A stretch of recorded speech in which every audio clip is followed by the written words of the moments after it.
ನಾಗಿಣಿ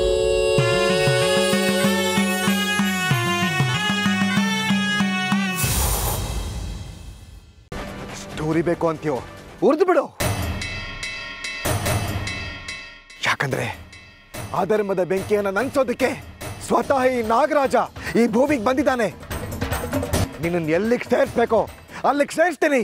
ಯಾರೋ ನಿಮ್ಮ ರೂಪ ತಗೊಂಡು ಬಂದು ನನ್ನನ್ನು ಮೋಸ ಮಾಡಿ ಕೊಲ್ಲೋದಕ್ಕೆ ಪ್ರಯತ್ನ ಪಟ್ಟರು. ಯಾರೋ ಒಬ್ರು ಪುಣ್ಯಾತ್ಮರು ಬಂದು ನನ್ನನ್ನು ಕಾಪಾಡಿದ್ರು. ಎಲ್ಲ ಅಂದಿದ್ದಿದ್ರೆ ಈ ನಿಮ್ಮ ಅಮೃತ ನಿಮ್ಮ ಕಣ್ಣೆದುರುಗಡೆ ಇರ್ತಾ ಇರಲಿಲ್ಲ. ನನಗೆಲ್ಲ ಈಗಲೂ ಇನ್ನೂ ನನ್ನ ಕಣ್ಣಲ್ಲಿ ಕಟ್ಟದಾಗಿದೆ. ಏನೇನೆಲ್ಲ ಆಗೋಯ್ತಲ್ವಾ. ನಾನು ಮತ್ತೆ ನಿಮ್ಮನ್ನು ನೋಡ್ತೀನೋ ಇಲ್ವೋ, ನಿಮ್ಮನ್ನು ಸೇರ್ತೀನೋ ಇಲ್ವೋ ಅಂತ ಅನ್ಸ್ಬಿಟ್ಟಿತ್ತು. ಆದರೆ ಆ ದೇವರು ದೊಡ್ಡವನು.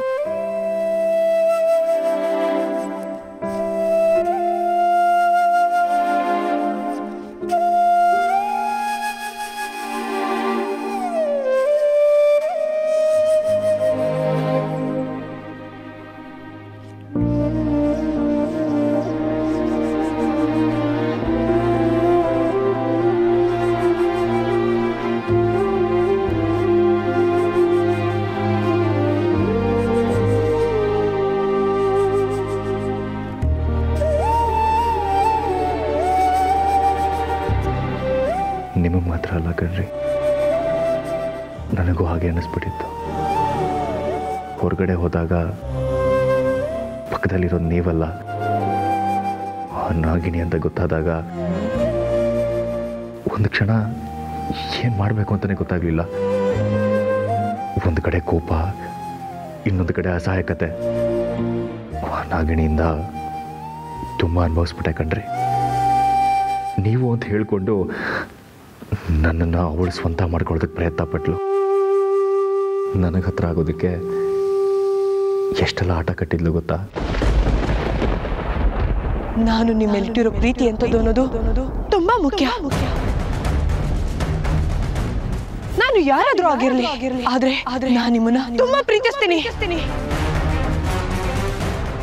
ಪ್ರಾಣಕ್ಕಿಂತ ಹೆಚ್ಚಾಗಿ ಪ್ರೀತಿಸ್ತೀನಿ. ಅದು ಮುಖ್ಯ ಅರ್ಜುನ್ ಅವರೇ. ವ್ಯಕ್ತಿನ ನೋಡಬಾರ್ದು, ಅವ್ರ ಗುಣ ಎಂಥದ್ದು ಅನ್ನೋದನ್ನ ನೋಡ್ಬೇಕು. ಅರ್ಥ ಮಾಡ್ಕೊಳ್ಳಿ ಅರ್ಜುನ್ ಅವರೇ. ನಾನ್ ನಿಮ್ಮಲ್ಲಿಟ್ಟಿರೋ ಪ್ರೀತಿ ಎಂಥದ್ದು ಅಂತ ಸೂಕ್ಷ್ಮವಾಗಿ ಗಮನಿಸಿ ನೋಡಿ. ಅದು ಹೇಗೆ ನನ್ನ ಪ್ರೀತಿನ ನಿರಾಕರಿಸ್ತೀಯೋ ನಾನು ನೋಡ್ತೀನಿ. ಈಗ ನಿನ್ನ ಮುಂದೆ ಇರೋದು ಎರಡೇ ದಾರಿ. ಒಂದು ನನ್ನ ಪ್ರೀತಿ, ಇನ್ನೊಂದು ನಿನ್ನ ಸಾವು. ಆ ನಾಗಿಣಿ ನಿಮ್ಮನ್ನ ಸಂಪೂರ್ಣವಾಗಿ ನನ್ನ ಜೀವನದಿಂದ ದೂರ ಮಾಡಿ ಅವಳು ನನಗೆ ಹತ್ತಿರ ಆಗೋದಕ್ಕೆ ನೋಡಿದ್ಲು. ಆದರೆ ಅವಳ ಪ್ರಯತ್ನ ಯಶಸ್ವಿ ಆಗಲಿಲ್ಲ. ಸದ್ಯ ಆ ದೇವರು ನಮ್ಮ ಸಹಾಯಕ್ಕೆ ಬಂದ. ಇಲ್ಲ ಅಂತಿದ್ರೆ ಅವಳು ಆ ಹಂತಕ್ಕೂ ಬಂದ್ಬಿಟ್ಲಾ.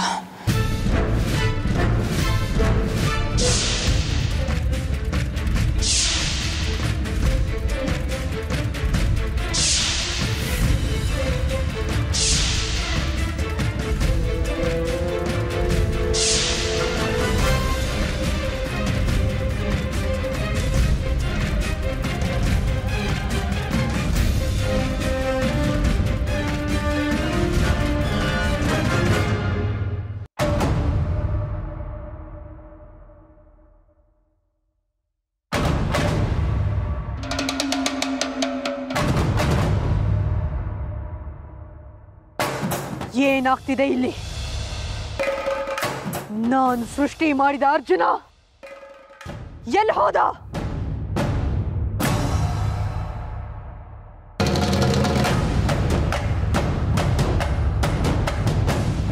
ಅರ್ಜುನ ಅರ್ಜುನ ಅರ್ಜುನ ಅಮೃತನ ಸಾಯಿಸ್ತೀನಿ ಅಂತ ಹೇಳಿದ್ದ. ಆದ್ರೆ ಎಲ್ಲಿ? ಏನು ಸುದ್ದಿನೇ ಕೊಟ್ಟಿಲ್ಲ. ಅರ್ಜುನಂಗೆ ಏನಾದ್ರೂ ಆಗಿರಬಹುದಾ?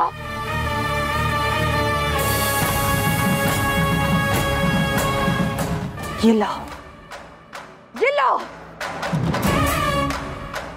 ಅಮೃತನ ಹತ್ರ ಈಗ ಯಾವ ಶಕ್ತಿಗಳು ಇಲ್ಲ. ಅರ್ಜುನನಿಗೆ ಅವಳು ಯಾವ ಅಪಾಯನೂ ಮಾಡೋದಕ್ಕೆ ಸಾಧ್ಯನೇ ಇಲ್ಲ. ಅದರಲ್ಲೂ ಅರ್ಜುನನ ಶಕ್ತಿಯ ಪ್ರಭಾವದ ಮುಂದೆ ಅಮೃತ ತಪ್ಪಿಸ್ಕೊಳ್ಳೋದಿಕ್ಕೆ ಸಾಧ್ಯನೇ ಇಲ್ಲ. ಅಮೃತ ಸತ್ಲ ಬದುಕದ್ಲ ಒಂದು ಗೊತ್ತಾಗ್ತಾ ಇಲ್ವಲ್ಲ. ಅರ್ಜುನ ಎಲ್ಲಿದ್ಯಾ? ಯಾಕೇನು ಮಾತಾಡ್ತಿಲ್ಲ?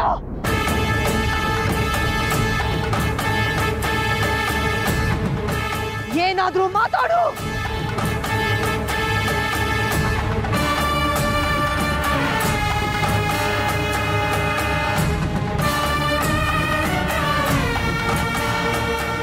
ಈ ಜನ್ಮದಲ್ಲಿ ಏನಿದ್ರು ನನಗೆ ಅಮೃತ ಅವರೇ ಮೀಸಲು. ಈ ಅರ್ಜುನ್ ಹುಟ್ಟಿರೋದೇ ಅಮೃತಗೋಸ್ಕರ, ಸಾಯೋದು ಅಮೃತಗೋಸ್ಕರನೇ ಅಂತ ಆ ವಿಧಿನೇ ಬರ್ದಿರುವಾಗ ಬಿಟ್ಟು ಹೋಗೋ ಮಾತು ಕನ್ಸಲ್ಲೂ ಬರೋದಿಲ್ಲ. ಸರಿ, ನನ್ನ ದಾರಿಯಿಂದ. ಅರ್ಜುನ್ ಅರ್ಜುನ್ ನಿಂತ್ಕೋ, ಅರ್ಜುನ್ ನಿಂತ್ಕೋ, ಅರ್ಜುನ್ ಅರ್ಜುನ್ ನನ್ನ ಮಾತು ಕೇಳು. ಅರ್ಜುನ್ ನನ್ನ ಅರ್ಜುನ್ ನನ್ನ ಪ್ರೀತಿನ ತಿರಸ್ಕಾರ ಮಾಡಿ ಹೋದ್ರಲ್ವಾ?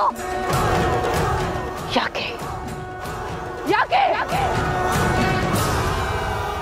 ಈ ಶೇಷಳ ಪರಿಶುದ್ಧವಾದ ಪ್ರೀತಿನ ತಿರಸ್ಕಾರ ಮಾಡಿ ಆ ಅಮೃತ ಹಿಂದೆ ಹೋದ್ರಲ್ಲ? ಯಾಕೆ?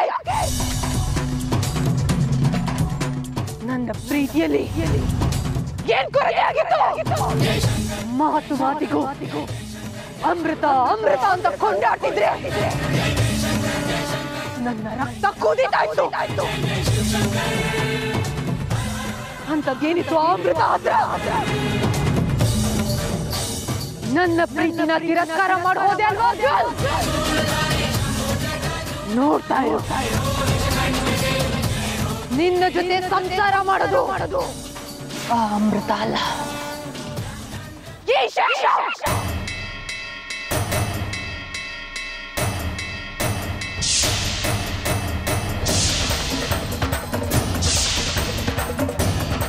ಯಾವುದೇ ಕಾರಣಕ್ಕೂ ನಿನ್ನನ್ನ ಆ ಅಮೃತ ಜೊತೆ ಸೇರೋದಕ್ಕೆ ನಾನು ಅವಕಾಶ ಮಾಡಿಕೊಡಲ್ಲ. ನೀನು ನನ್ನ ಪ್ರೀತಿನ ಒಪ್ಕೊಂಡು ನನ್ನ ಜೊತೆ ಇದ್ರೆ ನಾನು ನಿನ್ನ ಪಾಲಿನ ಹೂವಾಗಿರ್ತೀನಿ.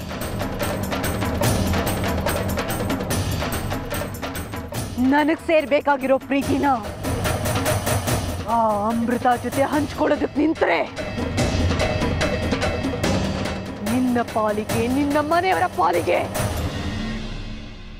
ಹಾವಾಗಿ ಕಾಡ್ತೀನಿ. ಅರ್ಜುನ್, ಜಾಗ್ರತೆ.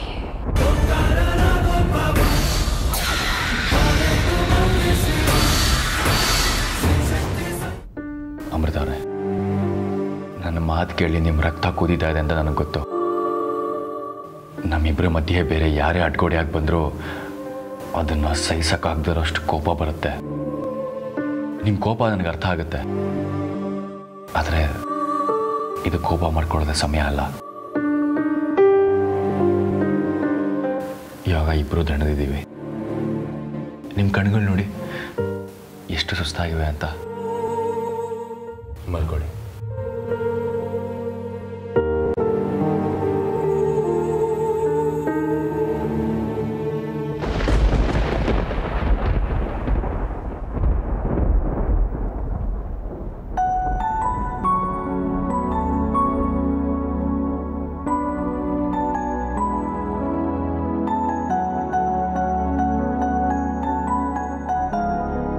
ಅಮೃತ ಅವರೇ, ಜೀವನ ಅಂದಮೇಲೆ ಕೆಟ್ಟದ್ದು ಒಳ್ಳೆಯದು ಸಮನಾಗಿ ಬರ್ತಾನೆ ಇರುತ್ತವೆ.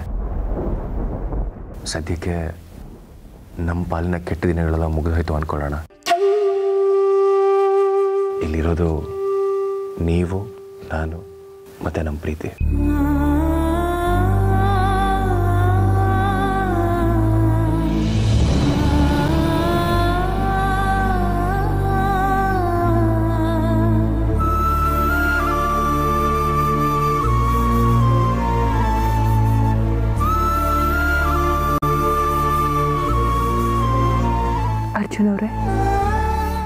ಯಾವತ್ತೂ ನೀವು ನನ್ನಿಂದ ದೂರ ಆಗಲ್ಲ ಅಲ್ವಾ?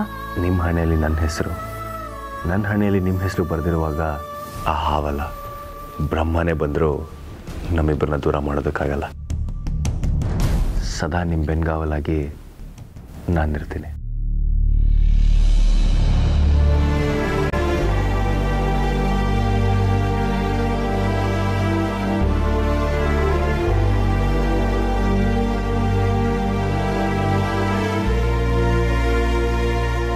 ಪರಿಶುದ್ಧವಾದ ನಮ್ಮ ಪ್ರೀತಿ ಮೇಲೆ ಆ ಪರಮೇಶ್ವರನ ಆಶೀರ್ವಾದನೇ ಇರುವಾಗ ನೀನ್ ತಾನೇ ಏನ್ ಮಾಡೋದಕ್ಕಾಗತ್ತೆ ಶೇಷ? ಆದ್ರೂ ನನ್ನ ಅರ್ಜುನ್ ಮೇಲೆ ಕಣ್ಣು ಹಾಕೋ ದುಸ್ಸಾಹಸ ಮಾಡಿದ್ಯಲ್ವಾ? ಈ ನಿನ್ನ ಮಿತ್ರ ದ್ರೋಹಕ್ಕೆ ಸರಿಯಾದ ಪಾಠ ಕಲಿಸದೇ ಇದ್ರೆ ನಾನು ನಾಗಲೋಕದ ನಾಗರಾಜನ ಮಗಳು ಅಮೃತಾನೇ ಅಲ್ಲ. ನಾನು ನಿನ್ನ ಮೇಲಿಟ್ಟ ವಿಶ್ವಾಸಕ್ಕೆ, ಸ್ನೇಹಕ್ಕೆ, ಪ್ರೀತಿಗೆ ನೀನ್ ಮಾಡಿರೋ ವಂಚನೆ ಸಾಮಾನ್ಯದಲ್ಲ. ಮಿತ್ರ ದ್ರೋಹ ಮಹಾಪಾಪ ಶೇಷ. ಈ ನಿನ್ನ ದ್ರೋಹಕ್ಕೆ ತಕ್ಕ ಉತ್ತರನ ಕೊಟ್ಟೇ ಕೊಡ್ತೀನಿ. ಇದುವರೆಗೂ ನೀನು ನೋಡಿದ್ದ ಅಮೃತಾನೇ ಬೇರೆ. ನಾಳೆ ನನ್ನ ಇನ್ನೊಂದು ಮುಖದ ಪರಿಚಯನ ಮಾಡಿಸ್ತೀನಿ.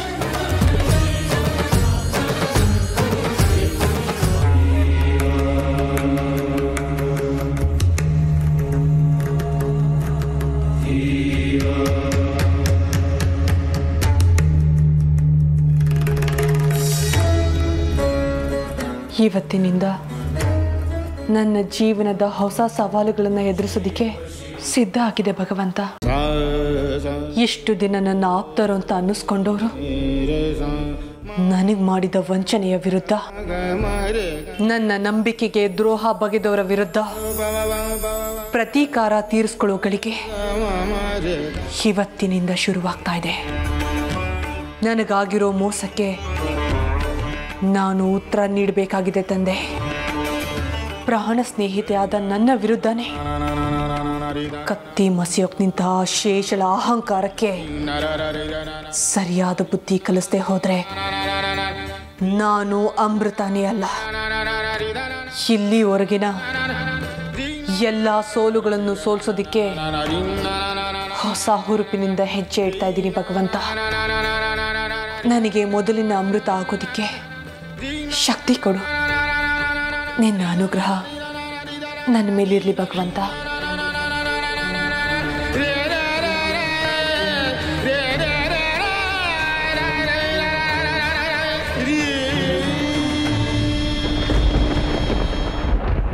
ಓಹೋ, ಅಂತೂ ನಿನ್ನ ಮನಸ್ಸಲ್ಲಿರೋ ಎಲ್ಲ ಸತ್ಯಗಳು ಇವತ್ತು ತಾನಾಗೆ ಹೊರಗೆ ಬಂತು ಅಲ್ವಾ ಅಮೃತ?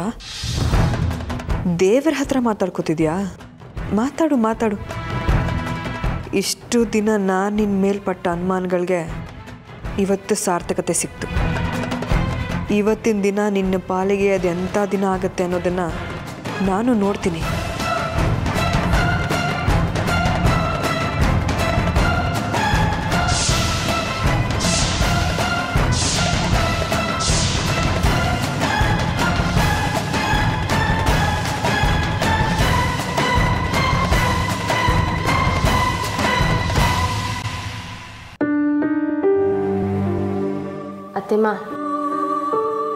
ಅತ್ತೆಮ್ಮ, ಯಾಕೋ ನಮ್ಮ ಅರ್ಜುನ್ ಅಮೃತ ಪ್ರಸ್ತಕ್ಕೆ ಮುಹೂರ್ತನೇ ಕೂಡ ಬರ್ತಾ ಇಲ್ಲ ನೋಡಿ. ಅದು ಎಷ್ಟು ವಿಘ್ನಗಳೋ ಏನೋ. ಶಾಸ್ತ್ರಿಗಳು ಮನೆಗೆ ಬಂದರು, ಎಲ್ಲ ಸರಿಯೋದು ಅಂತ ಅಂದ್ಕೊಂಡ್ವಿ. ಆದರೆ ಈಗ ಮತ್ತಿನ್ನೇನೋ ಶುರುವಾಗಿದೆ. ಯಾಕೆ ಹೇಮ ಇದೆಲ್ಲ? ನೀವ್ಯಾಕೆ ಹಾಗೆಲ್ಲ ಅನ್ಕೋತಾ ಇದ್ದೀರಾ? ಹಾಗೆಲ್ಲ ಏನೂ ಆಗಿರಲ್ಲ. ಒಂದೆರಡು ದಿನ ಕಳೀಲಿ. ನೀವು ನಡೆದಿರೋ ವಿಚಾರನ ತುಂಬ ಮನಸ್ಸಿಗೆ ಹಚ್ಕೊಂಡಿದ್ದೀರಾ. ತಲೆ ಕೆಡಿಸ್ಕೋಬೇಡಿ. ಅರ್ಜುನ್ ಅಮೃತ ಮನಸ್ಸು ತಿಳಿಯಾದ್ಮೇಲೆ ಪ್ರಸ್ತಶಾಸ್ತ್ರನ ಇಟ್ಕೊಂಡ್ರಾಯ್ತು. ಅಜ್ಜಿ, ಅತ್ತೆ, ಇನ್ನೂ ನಾವುಗಳು ಸುಮ್ಮನೆ ಕೂತಿರೋದ್ರಲ್ಲಿ ಯಾವ ಅರ್ಥನೂ ಇಲ್ಲ. ಇದಕ್ಕೆಲ್ಲ ಏನಾದರೂ ಒಂದು ಪರಿಹಾರ ಹುಡುಕ್ಲೇಬೇಕು. ಮಯೂರಿ, ಈಗೇನಾಗಿದೆ ಅಂತ ಪರಿಹಾರ ಹುಡ್ಕೋದ್ರ ಬಗ್ಗೆ ಮಾತಾಡ್ತಾ ಇದೆಯಲ್ಲ ನೀನು? ಅದನ್ನೆಲ್ಲ ಹೇಳ್ತಾ ಕೂರೋಷ್ಟು ಪುರ್ಸೋತಿಗೆ ನನಗಿಲ್ಲ ಅಜ್ಜಿ. ಆದರೆ ಈ ಮನೇಲಿ ಯಾರ ತರ್ಕಕ್ಕೂ ಸಿಗ್ದಾಗೆ ಇರೋಂಥ ಘಟನೆಗಳು ನಡೀತಾ ಇರೋದಂತೂ ನಿಜ. ಯಾಕೆ, ಏನು, ಹೇಗೆ, ಇದು ಯಾವ ಪ್ರಶ್ನೆನೂ ಈಗ ನನ್ನ ಹತ್ರ ಕೇಳಕ್ಕೆ ಹೋಗಬೇಡಿ. ಆದರೆ ಮನೇಲಿ ನಡೀತಾ ಇರೋ ಪ್ರತಿಯೊಂದು ಘಟನೆಗೂ ಯಾರ ಕಾರಣ, ಯಾಕೆ ಕಾರಣ, ಹೇಗೆ ಕಾರಣ ಅನ್ನೋದನ್ನು ನಾನು ಕಂಡು ಹಿಡಿತೀನಿ.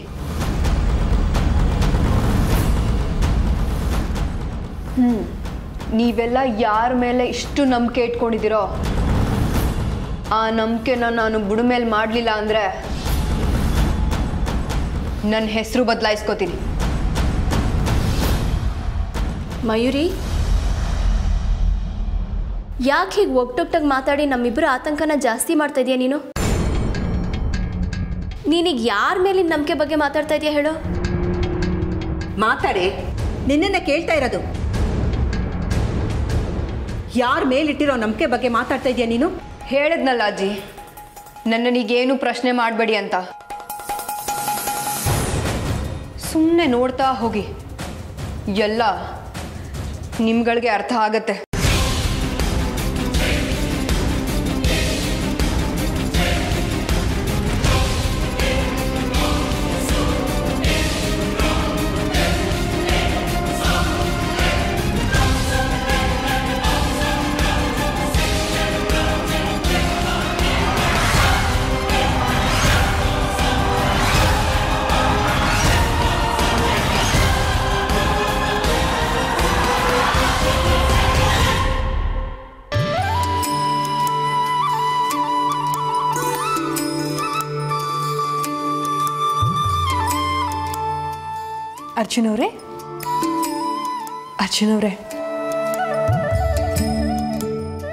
ಅರ್ಜುನ್ ಅವರೇ ತಗೊಳ್ಳಿ, ಪ್ರಸಾದ ತಿನ್ನಿ. ಇದೇನ್ರಿ ಇಷ್ಟು ಬೇಗ ಪೂಜೆ ಮುಗಿಸ್ಬಿಟ್ರಾ? ಇವತ್ತು ನಾನು ಮತ್ತು ದೇವರು ಇಬ್ಬರು ಆತುರದಲ್ಲಿದ್ವಿ ಅಂತ ಅಂದ್ಕೊಳ್ಳಿ. ನಿಮ್ಮ ಸೆನ್ಸ್ ಆಫ್ ಹ್ಯೂಮರು ಇಂಪ್ರೂವ್ ಆಗಿರೋ ಹಾಗಿದೆ. ಸಹವಾಸದಿಂದ ಸನ್ಯಾಸಿನೇ ಕೆಟ್ಟನಂತೆ,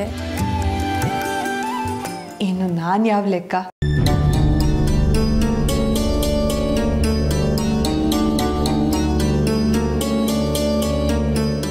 ಅದಿರಲಿ, ಇವತ್ತು ನಾವಿಬ್ರು ಹೊರಗಡೆ ಹೋಗಿ ಸುತ್ತಾಡ್ಕೊಂಡು ಬರೋಣ. ಏನೋ ಹೊರಗಡೆನಾ? ನಾನು ಬರಲ್ಲ. ಯಾಕೆ? ನಾವು ಪ್ರತಿ ಸತಿ ಹೊರಗೆ ಹೋದಾಗಲೂ ಏನಾದರೂ ಒಂದು ಅವಾಂತರ ಆಗೇ ಆಗುತ್ತೆ. ಹೊರಗೆ ಹೋಗೋದಕ್ಕೆ ಭಯ ಆಗುತ್ತೆ ನನಗೆ. ನಿಮ್ಮ ಆತಂಕ ನಂಗೆ ಅರ್ಥ ಆಗುತ್ತೆ ಅರ್ಚನಾ ಅವರೇ. ಅನ್ಯಾಯದ ಕೈ ಅಪ್ಪಿ ತಪ್ಪಿ ಕೆಲವೊಮ್ಮೆ ಮಾತ್ರ ಮೇಲಾಗುತ್ತೆ, ಆದರೆ ಯಾವಾಗಲೂ ಅಲ್ಲ. ನೀವೇನು ಯೋಚನೆ ಮಾಡಬೇಡಿ, ಈ ಸರಿ ಆ ಥರ ಏನೂ ಆಗಲ್ಲ.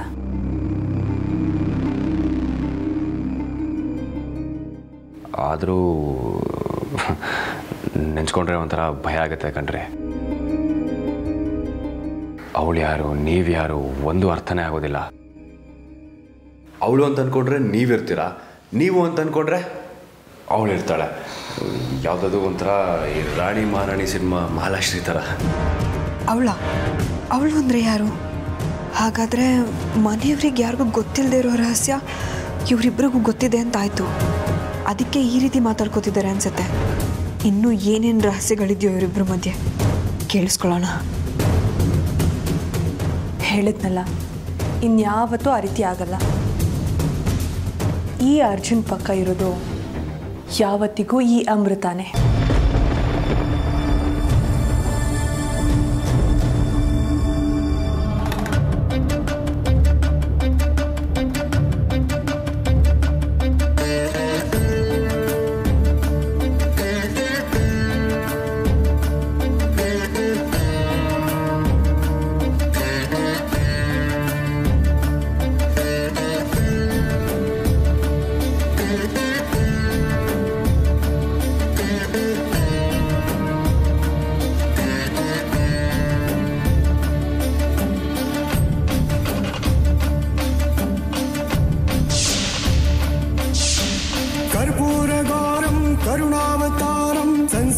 सारं भुजगेन्द्रहारं कर्पूरगौरं करुणावतारं संसारसारं भुजगेन्द्रहारं सदा वसन्तं हृदयारविन्दे